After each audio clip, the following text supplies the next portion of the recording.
मैंने बचपन में जो उन दिनों अखबारों से एक ही नाम था वो मुझे आता था एम एम आलम का, कि एम एम आलम ने 1 मिनट से कम वक्फे में 5 जो हिंदुस्तान के तैयारे मार गिराए। मुझे फख्र है कि मुझे बाद में ज़िंदगी में जब उनके साथ एज ए नेबर रहने का मौका मिला तो सबसे पहला काम था मैंने अपने बीवी बच्चों को ले जाके मिलाया उनसे। मैं बचपन में जब तीसरी जमात में पढ़ता मैं एम एम आलम बनना चाहता था। एक्चुअली उनकी टोटल वॉर में 7 किल्स थी और 2 उन्होंने डैमेज किए थे। अजीज भट्टी शहीद थे, वो आर्मी में जाने के लिए इंस्पिरेशन बने।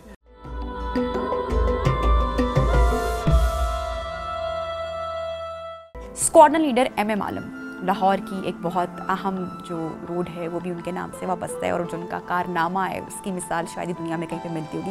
मैं चाहूँगी कि आप थोड़ा सा अगर जिक्र करें कि कितने मिनट्स में जो उनका कारनामा था, अगर थोड़ी सी उनकी बहादुरी शुजात का अगर हम जिक्र करें। एम एम आलम का मैं क्या कहूँ, जो मैंने अपना जिक्र किया कि उस वक्त जो हमारे मुसल्लह अफवाज के तीनों फोर्सेस के जो जिन्होंने बहादुरी दिखाई, शहीद हुए, गाजी थे, वो उस जनरेशन के मेरे जैसे बच्चों की, मेरे साथ वालों की मोटिवेशन का बने, हीरोज थे, इंस्पिरेशन मिली फोर्सेस में जाने की। मैंने बचपन में जो उन दिनों अखबारों से एक ही नाम था वो मुझे आता था एम एम आलम का, क्योंकि इतनी बड़ी बड़ी हेडलाइन थी कि एम एम आलम ने 1 मिनट से कम वक्फे में 5 जो हिंदुस्तान के तैयारे मार गिराए। तो ये इतना बड़ा कारनामा था और जेट एज में ख़ास तौर पे देखें, अगर आप सेकेंड वर्ल्ड वॉर की बात करें तो वो उन दिनों 500 जहाज़ जाते थे, 200 गिर जाते थे, वो और बात थी। लेकिन जेट एज में आके तो वो बड़े लोगों की इंस्पिरेशन, अजीज भट्टी शहीद थे, वो आर्मी में जाने के लिए इंस्पिरेशन बने। तो एम एम आलम और मुझे फ़ख्र है कि मुझे बाद में ज़िंदगी में जब उनके साथ एज ए नेबर रहने का मौका मिला 1 महीने 1.5 महीने के लिए, तो सबसे पहला काम था मैंने अपने बीवी बच्चों को ले जाके मिलाया उनसे कि ये वो शख्सियत है जो मेरी इंस्पिरेशन थी फॉर जॉइनिंग एयर फोर्स। मैं बचपन में जब तीसरी जमात में पढ़ता मैं एम एम आलम बनना चाहता था। एम एम आलम तो नहीं बन सका, लेकिन उनकी मोटिवेशन की वजह से मेरे जैसे बहुत से जिन्होंने फोर्सेस में और ये तो एक था, इसके बाद उनके मजीद किल्स भी थी। एक्चुअली उनकी टोटल वॉर में 7 किल्स थी और 2 उन्होंने डैमेज किए थे। तो वो एक इंस्पिरेशन से बहुत से लोगों के लिए। अच्छा सर, हम मुसलसल मोटिवेशन का जिक्र कर रहे हैं कि हमें बहुत सारी ऐसी शख्सियात थी या वो माहौल ऐसा था कि बहुत ज़्यादा इंस्पायर हो रहे थे, जज्बा दीदनी था। वो कौन सी ऐसी चीज़ थी जो कि इतना ज़्यादा मोटिवेट कर रही थी? जैसे मैं अभी देखती हूँ, अगर हम जो मुल्क की हालात देखते हैं तो आई फील कि हमारे जो यंगर जनरेशन है, यंगस्टर जो पाकिस्तानी जो नौजवान है, वो बहुत डिसहार्ट हो चुके हैं और मायूस हो चुके हैं हालात व वाक़यात से। लेकिन उस वक्त ऐसी कौन सी चीज़ थी जो कि मुसलसल मोटिवेट किए रखती थी? उसमें असल में 2 चीज़ें थी जो मेरी नज़र में बहुत अहम। एक चीज़ थी कि उस वक्त वो जनरेशन मौजूद थी जिसने पाकिस्तान को आज़ाद होते देखा था 1947। वो लोग थे जो उन ओहदों पे थे जिनको आप पॉलिसी मेकिंग डिसीजंस कहते हैं जी। वो लोग थे, कुदरतुल्लाह शहाब जैसे लोग थे जो मुख्तलिफ हुकूमतों के साथ रहे, जिन्होंने हुकूमतें बनती देखी, और उसके साथ साथ वो लोग जिन्होंने पाकिस्तान के लिए बहुत कुछ डोनेशंस की थी, वो मौजूद। उन्होंने इस मुल्क को और इस मुल्क की, यानी आप एक किताब उठाएं अगर, फ्रीडम एट मिडनाइट, जो 2 बरतानी ऑथर्स ने लिखी है, जर्नलिस्ट ने लिखी है, वो कहते हैं दुनिया की तारीख में सबसे बड़ा मैसेकर हुआ था जब इंडो पाकिस्तान बने थे।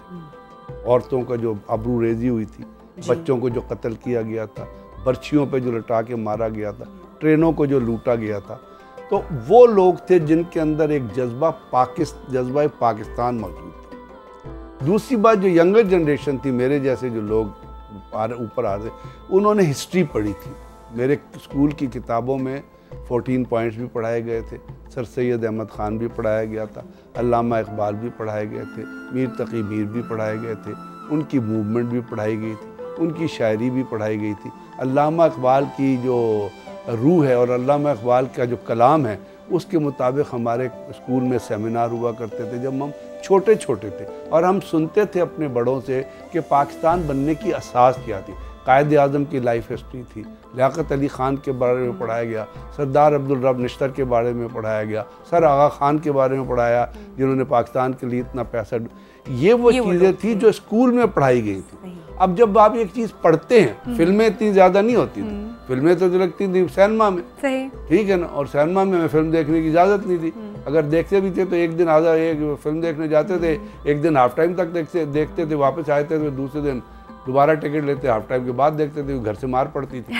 तो मेरा मतलब ये है कि ये चीज़ें हम किताबों में पढ़ते थे, फिर इन चीज़ों ने हमें किताबें पढ़ने का भी शौक डाला। अब जब आप एक चीज़ को अपने करिकुलम में शामिल करेंगे, आज की जनरेशन में वो करिकुलम में एक चीज़। दूसरी बात, जिस तरह अभी बात हुई कि सियासी चपकलिश नहीं थी, आप अयूब खान के बारे में पॉलिटिकली जो मर्जी बात करें, यू आर राइट कि जी उन्होंने मार्शल लॉ लगाया, पहले 7 वज़ीर आज़म पाकिस्तान की वजह उनको घर भेजा गया, विच वाज रॉन्ग, एक पॉलिटिकल सिस्टम चलना चाहिए था। लेकिन अयूब खान के दौर में जो डेवलपमेंट हो रही थी, ये याद रखिएगा कि साउथ कोरिया जो था वो आपका 5 ईयर प्लान लेके गया था डेवलपमेंट का, और उन्होंने अपने मुल्क में पाकिस्तान का आप 60s का GDP उठा के पढ़े, आप हैरान रह जाएंगे कि आज के GDP से 60s का GDP 6.78 GDP मिलेगा आपको। तो खुशहाली थी, थोड़ा पैसा था, फिर लोगों की एम्बिशंस कम थी, बाहर फॉरेन कंट्रीज़ में सऊदी अरब नहीं खुला था जहाँ से लोग अपना जाते थे और फिर VCR लेके आते थे और फ्रिज लेके, तो एक पाकिस्तानियत की फ़िज़ा मुझे उस ज़माने में नज़र आती थी, ज़बरदस्त। और ये वो फ़िज़ा थी जिसने पाकिस्तान के लिए इतनी ज़्यादा मोहब्बत दिल में डाल दी थी कि लगता था कि इस मिट्टी के अलावा कोई सर्वाइवल नहीं। क्या बात है, बहुत खूब, बहुत खूब। और यही जो पैट्रियाटिज़म का जो जज्बा है, अगर यही हमें आज के भी नौजवानों में देखने को मिले तो क्या ही बात है, और नो डाउट कि इसकी कमी भी नहीं है। अच्छा, जैसा कि जिक्र किया सर ने कि बहुत सारी शख्सियात थी और वहाँ से वो मोटिवेशन मुसलसल आ रही थी। 2 के पाकिस्तान बने अभी कुछ ही अरसा गुजरा था, अभी इतने महदूद वसाइल थे पाकिस्तान के पास। जैसा कि अगर हम अभी पाकिस्तान की आर्मी की बात करें, एयरफोर्स की बात करें, तो वी ऑल नो कि दुनिया एक मरतबा मैली आंख देखने से पहले पाकिस्तान को सोचेगी। लेकिन उस टाइम ये वो मोटिवेशन ही थी जिसकी वजह से महदूद वसाइल के होते हुए पाकिस्तान ने इंडिया को वापस भगा दिया। जैसे ब्रिगेडियर साहब ने कहा, जो मैं फ़र्क आज ओवरऑल पूरे पाकिस्तान में या यूथ में देखता हूँ, और जो उस वक्त बच्चे थे या यूथ थे, पाकिस्तानियत की कमी हो गई है।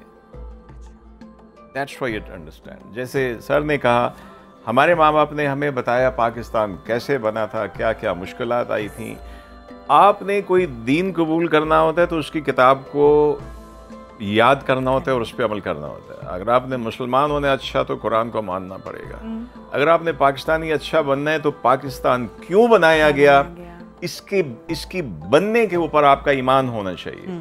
बदकिस्मती से हमारे कुछ सूडो इंटेलेक्चुअल जो हैं इसी को क्वेश्चन करना शुरू कर देते हैं, बच्चों के माइंड पोल्यूट हो जाते हैं, उसको बड़ा लिबरल समझा जाता है कि ये फ़ौज को भी गालियां दे रहा है, ये उसको भी गालियां दे रहा है। यार, इनको सोचना चाहिए कि आज भी हर हफ्ते 5, 6, 7, 8 फौजी जवान जो हैं वो अपनी जानें दे रहे हैं। बिल्कुल। तो ये जो एक, और उसकी देखिए किसी को फिक्र नहीं है, सोच भी नहीं रहे हैं। माजरत के साथ हमारे मीडिया वाले भी अपनी अपनी दुकान सजाने में लगे हुए हैं। बिल्कुल। मैंने किसी को नहीं प्रोग्राम करते हुए देखा कि परसों कॉन्वॉय के ऊपर एक एम्बुश हुआ, उसमें 8-9 शहादतें हो गई।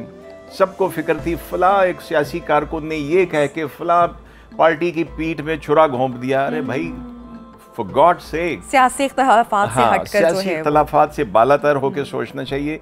जब हम पाकिस्तानियत बच्चों को बताएंगे, यूथ को बताएंगे, तो फिर हमारे सामने मोटिवेशन होगी जो हमें इंस्पायर करेगी, मोटिवेशनल स्पीकर नहीं।